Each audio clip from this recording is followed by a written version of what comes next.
Hey guys, welcome back to Electrical Car Repair Live. Thank you guys for watching and subscribing to the channel with me, Zawadi. In today's video guys, we're going to show you how to test a window motor on Mazda. Doesn't matter which window motor, front, rear, the procedure is about the same on any Mazda guys. So we have that window motor that we need to test.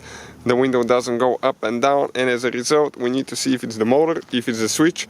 It could be a master switch, because if the master, the front left switch doesn't work, the rear will not work as well.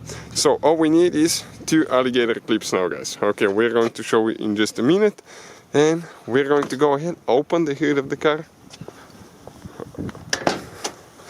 Okay, open the hood, let's find where the thing was, and we're going to support it now because we need access to the battery.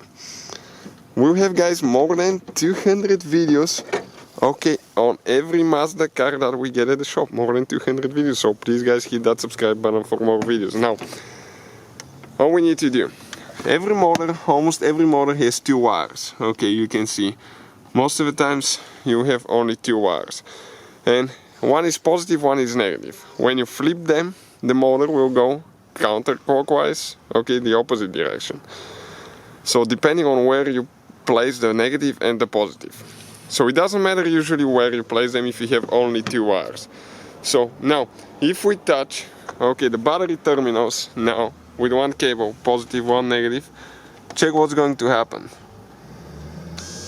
The motor is going counterclockwise. Now if we flip the negative and the positive, it's going to go clockwise, because it needs to go both directions so it can bring the window up or down. So you can see our motor is definitely good. So our problem is somewhere else in the system. So hopefully guys the video will be helpful. If you need help with anything specific, don't hesitate to drop a comment. We'll try our best to make a video for your problem. So thank you for watching and see you guys next time.